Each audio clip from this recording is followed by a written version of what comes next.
এমন বাড়িতে বিয়ে দিয়েছে মা বাবা মরলেও তাদের মুখে জল দিতে আসতে পারবে না। দেশে মনে হয় আর ছেলে ছিল না। সুপ্রভাত বন্ধুরা, আবারও একটি নতুন দিনের সাথে নতুন একটি সকালের সাথে আজকের দিনটা শুরু করলাম। আজ হলো রবিবার, এখন বাজে ঘড়ির কাঁটায় ঠিক সকাল 4:45 নাগাদ। আজ উঠেছি জানেন অনেকক্ষণ, তবে উঠে এই উঠি ওই উঠি করে এই 4:45টায় উঠে সংসারের কাজগুলোয় হাত দিলাম। যাই হোক, উঠেই কিন্তু ঘর বারান্দাগুলো ঝাঁট দিয়ে নিয়েছি।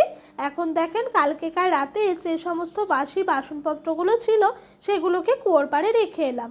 আর ওইদিকে দেখতেই পেলেন রান্নাঘরে ঝাঁপটিও তুলে নিয়েছি।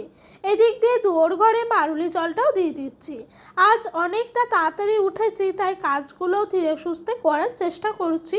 তবে আজকে একটু তাড়াহুড়া আছে, সেটা যাই হোক আপনাদের একটু পরেই বলছি। এই দেখেন আমাদের বাড়ির এই দিককার উঠানটাতে এসছি ঝাঁট দিতে। জানেন তো, দুদিন ধরে না এই উঠানটাতে পাতাগুলো আর কি ঝাঁট দেওয়া হয়নি, পাতা কুড়িয়ে রাখা হয়েছিল। তবে কাল যেহেতু সেরকমভাবে বৃষ্টিটা হয়নি, সেহেতু উঠোনটা অনেকটাই শুকিয়ে গেছে। এখন কিন্তু উঠানটা আজকে ঝাঁট দেওয়ার মতো হয়েছে। তবে জানেন তো, যখন ঝাঁট দেওয়া হয় না তারপরে যখন উঠানটা ঝাঁট দিই তখন এতই কষ্ট হয় কি বলবো আপনাদেরকে।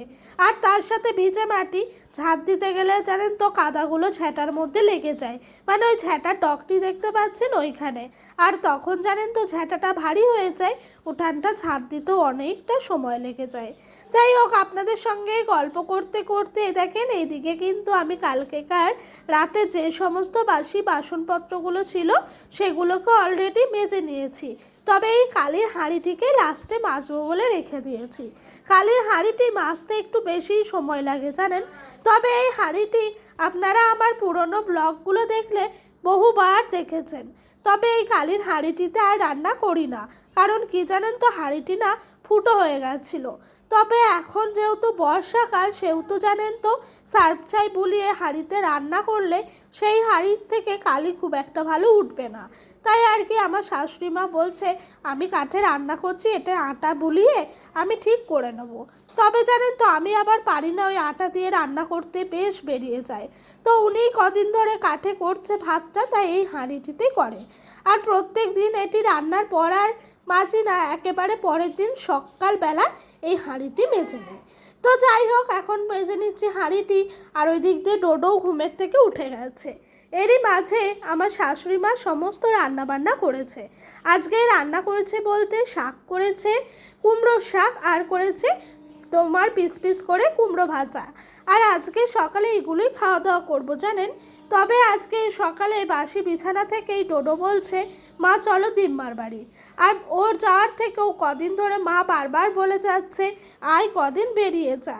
তার সাথে জানেন তো, ওই যে প্রথমে কথাটা বললাম, আমাদের আশেপাশেরই কেউ একজন মাকে এই ধরনের কথা বলেছিল যে মেয়েটা কতদিন হলো গেছে শ্বশুর বাড়ি, এখনো অবধি আসে না, জামাই ষষ্ঠীতেও আসলো না, আবার এখনও আসছে না। তাহলে কি শ্বশুর বাড়ির লোক কাজ করানোর জন্য মেয়েটাকে নিয়ে গেছে? এরকমভাবেই কম বেশি মাকে কথা অনেকেই শোনায়। যেহেতু আমি ভিডিও করি, সোশ্যাল মিডিয়ায় আছি, সেহেতু কম বেশি জানেন তো সবাই ব্লগ দেখে। তো সেই কারণেই মাকে বলেছিল আর কি। তো সেই কথাটা শুনে মা ভীষণ কষ্ট পেয়েছিল। সত্যি কথা বলতে যার যখন সংসার হয়ে যায় সে তখন সংসারের মর্মটা বোঝে জানেন তো। তো আমার শ্বশুরবাড়িতে কাজকর্ম আছে, আমাকে তো করতেই হবে, তাই না বলেন। আজকে না আমার শ্বশুর শাশুড়ি আছে বলে হয়তো অনেক লোকে অনেক কিছুই বলছে যে ওনারা কাজকর্ম করে না নাকি, বা অনেক কিছুই, যাই হোক। কিন্তু কি, যখন ওনারা না থাকবে তখন তো আমাকে কাজগুলো করতেই হবে। তাহলে আগে থেকেই যদি কাজগুলো আমি করি তাতে অসুবিধা কিসের? পুরোপুরিভাবে সংসারটা আমার না হলেও আদা আদি তো আছে, সেটা নিয়েই থাকি। আর মেয়েরা জানেন তো বিয়ের পর সবচাইতে একটা জিনিসকেই আঁকড়ে ধরে থাকে, সেটি হলো শ্বশুরবাড়ি, সংসার। তো যাই হোক, এরকম ধরনের কথা বলাতে মায়ের মনটা খারাপ হয়েছে। মা বলছিল অন্তত একটা দিন এসে মা ঘুরে যা আমার বাড়ির থেকে, তাহলে আমিও একটু বেশ মনটা ভালো হবে। আবার অনেক দিন আসিস নি, খুব মন খারাপ করছে ছেলেটার জন্য। তাই আর কি আজকে হুটহাট করেই সকালবেলা সিদ্ধান্ত নেওয়া হলো আজ রবিবার যাব বাপের বাড়ি ঘুরতে। তো এই দেখেন চলে এসেছি, যেই কথা সেই কাজ, টোটোতে উঠে। আর ওইদিকে দেখতেই পেলেন আমার শ্বশুরমশাই একটু যাচ্ছিলেন আমাদের সঙ্গে। তবে উনি আমাদের সঙ্গে পুরোটা আসেনি, উনি ওই মাংসর দোকান থেকে মাংস কিনবে সেই কারণে। এই দেখেন আমরা এরই মধ্যে স্টেশনে চলে এসেছি। আর আজকে রবিবার ট্রেন অনেকটাই লেট ছিল জানেন। তাই লেট থাকাতে এতটাই জ্যাম হয়েছিল কি বলবো আপনাদেরকে। তো যাই হোক, এদিক দিয়ে ডোডোর বাবাও ভীষণ ক্লান্ত, আমিও। আর এই দেখেন আমাদের কাটোয়া স্টেশনটা আপনাদেরকে এক ঝলক দেখিয়ে দিলাম। জানেন তো এই স্টেশনটির সাথে অনেক স্মৃতি জড়িয়ে আছে, ভালো খারাপ। নিজেদের মেয়েবেলা থেকে একটু বড় যখন হয়েছি কতই না বদমাইশি করেছি এই স্টেশনে এসে, আবার তার সাথে বহুবার ডোডোর বাবার সাথে এই স্টেশনে এসে আড্ডা মেরেছি, গল্প করেছি। তো যাই হোক, স্টেশনটা কিন্তু ক্যামেরাবন্দি করে রেখে দিলাম। তবে এখন সেই স্টেশন আর নাই, জানেন, অনেকটা পাল্টে গেছে। আগে যতটুকু ছিল তার থেকে বহু গুণ এখন স্টেশনটা পাল্টে গেছে। আর ওই দেখেন এই দিক দিয়ে কিন্তু স্টেশনের কাজ এখনো কমপ্লিট হয়নি, এখনো কিন্তু চলছে। আর ওই যে পাইপগুলো দেখতে পেলেন, ওগুলো না ভ্যান থেকে গাড়িতে তুলছে। সেই চেনা রাস্তা, সেই চেনা শহর চোখের বন্ধ করলেই এক নিমিষে ভেসে ওঠে আমার অলিগলি, আমার পাড়া, আমার বাড়ির সেই রাস্তার মোড়টা যেখানে দাঁড়িয়ে হাজারো বন্ধুর সঙ্গে আড্ডা মেরেছি। সেইগুলো দৃশ্যগুলো আজ যেন মনে পড়লে গাটা কাঁটা দিয়ে ওঠে। মনে হয় দিনটাই ভালো ছিল। আমার শহরে আমি যদি থাকতে পারতাম তাহলে হয়তো খুব ভালো হতো। তবে ভাগ্য, কর্ম, বিবাহ সমস্ত কিছুর জন্যই আমরা কিন্তু সেটা থেকে বঞ্চিত হই। অনেক ছেলে মেয়ে আছে যারা কর্মসূত্রে বাইরে থাকে, আবার আমরা যেরকম বিবাহ সূত্রে চলে গেছি শ্বশুর বাড়ি। যাই হোক, রাস্তাতেই মা দাঁড়িয়েছিল কখন আমরা আসবো পথে। এখন চলে এসেছি, মা অনেক কিছু রান্না করে রেখেছে। এখন বাজে ঘড়ির কাঁটায় বেলা 1টা। আজকে রান্না বান্না বলতে মা একটু লাল শাক করেছে।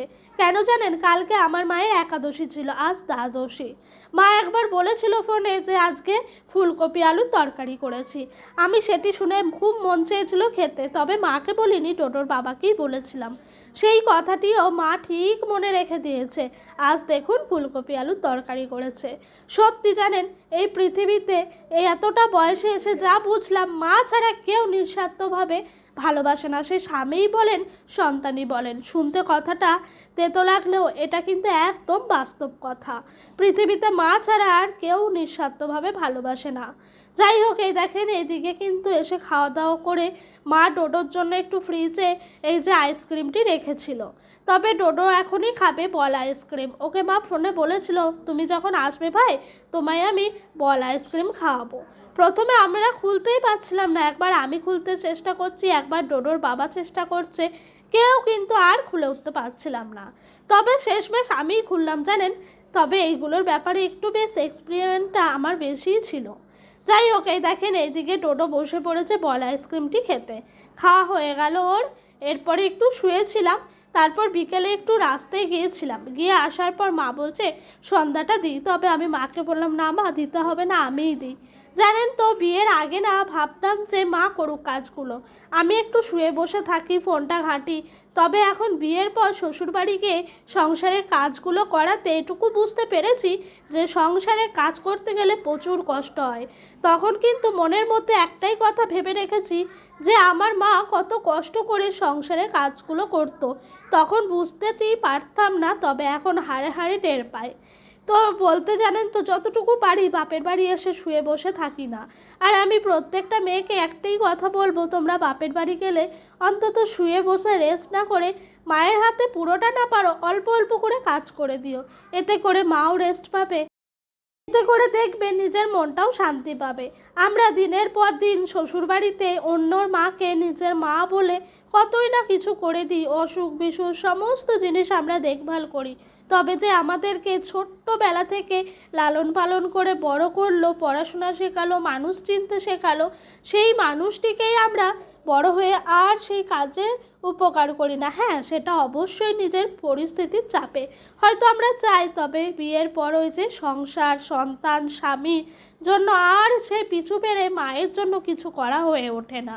তাই জানেন তো, যতটুকু পারি মায়ের জন্য করার চেষ্টা করি। যাই হোক, হয়তো আর্থিক দিক থেকে পারি না, তবে এসে যতটুকু মাকে হেল্প করতে পারি আমি করার চেষ্টা করি আমার সবটা দিয়ে। এই যে দেখতে পাচ্ছেন পার্লারটি, এটি আমাদের পাড়াই হয়েছে, জানেন, নতুন। তবে জানেন তো, মঙ্গলবারে আমাদের একটা বিয়ে বাড়ি আছে। তাই মাকে বলেছিলাম, মা মঙ্গলবারে বিয়ে বাড়ি আছে, কাল সোমবার। বাড়ি যেতে নিতেই বাড়িতে এক গাদা কাজের পাহাড় জমে থাকবে। তাতে করে কাজকর্ম সারতে, সংসার গুছাতে নিতেই সময় চলে যাবে, আর আমার যাওয়া হবে না। তবে ওই যে হাতে থাকবে মঙ্গলবার, সেদিন তো অবশ্য বউ ভাত। আবার যেই পাড়ায় আমি যার কাছ থেকে আইব্রো করি আর কি, তার কিন্তু পুরো বুক করা থাকবে বিয়ে বাড়িটা। আমাদের পাড়ার যে সমস্ত ব্রাইডগুলো থাকে, রিসেপশন ব্রাইড বা অন্যান্য ব্রাইডগুলো, তারই কিন্তু বুক থাকে, জানেন তো। সেই কারণে মা বলছে তাহলে চ, আমাদের এই বাড়ির কাছে যে পার্লারটি হয়েছে একবার করবি চ। আমি তো কখনো করিনি, তুই কর, দেখি কেমন হয়, ভালো হলে নাই হয় আমিও যাবো, গিয়ে করবো। তাতে করে রাজি হয়ে বললাম চলো। তবে আশাতে খুব যে মন্দ হয়েছে তা না, ভীষণ ভালো হয়েছে জানেন। প্রত্যেকবার ভুরু সেভ করি 30 টাকা নেয়, তবে এখানে আবার 5টি টাকা কম হলো, 25 টাকা। বেশ ভাল লাগলো জানেন, পয়সা 5 টাকা কম হলেই মনে হয় যে ভীষণ খুশি। তবে সত্যি কথা বলতে এই দিদি জানেন তো, এত ভালো ব্যবহার, এত সুন্দর ওনার কাজ, লাস্টে উনি আবার মাসাজও করে দিয়েছে, কে তাই বলেন। তো যাই হোক, ওইদিকে কিন্তু আইব্রোটা করে নিয়ে বাড়ি এসেছি। আসাতেই আমার মা দেখি ময়দা মেখে রেডি করে নিচ্ছে। তবে জানেন তো, মায়ের আপ্যায়ন কিন্তু কম যায় না। আসা থেকে শুরু করে কি খাবো না খাবো, পছন্দের খাবার সমস্তটা মা একেবারে সাজিয়ে গুছিয়ে রেখেছে, যাতে করে মেয়ে আসলে একটু করে মেয়ের সাথে গল্প করতে পারি। তো এই দেখেন, রাতের বেলা মা বলছে একটু লুচি করি, লুচি খামা। তবে জানেন তো, ওই যে তরকারিগুলো ছিল, তাই মাকে বললাম আর তরকারি করতে হবে না, চিকেনের তরকারি দিয়ে লুচি খেতে কিন্তু দুর্দান্ত লাগে। তো ওই যে মা ওই চিকেনই তরকারি রাখা আছে ওইটাই, আর এই দেখেন ফুলকো ফুলকো লাল লাল করে লুচিগুলো ভেজে নিচ্ছিল। তো আমিও একটু হেল্প করছিলাম, মা দিচ্ছিল বেলে বেলে, আমি ভেজে ভেজে তুলে নিচ্ছিলাম। আর তার সাথে রয়েছে মামের হাজারো মনের মধ্যে জমানো গল্প। প্রত্যেক দিনই মায়ের সাথে কথা হয় 2-3 বার করে, তবুও কথা হলেও নিজের সংসারের কাজ, মায়ের কাজ, এতে করে আর সমস্ত কথা মন থেকে একসাথে বলা হয় না। তবে জানেন তো, যখনই আসি আমাদের মা মেয়ের গল্পের পাহাড় জমে থাকে, মনে হয় এক রাত গল্প নিয়ে আমরা বসে থাকি।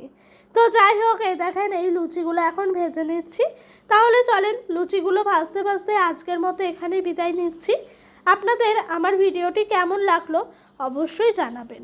আমার ভিডিওটি আপনাদের যদি ভালো লেগে থাকে, তাহলে আপনারা আমার এই ছোট্ট পরিবারটির পাশে একটি নতুন সদস্য হয়ে থেকে যাবেন। আচ্ছা, সকলে ভালো থাকবেন, সুস্থ থাকবেন। আবারও আসছি নতুন দিনের সাথে, নতুন একটি ব্লগের সাথে।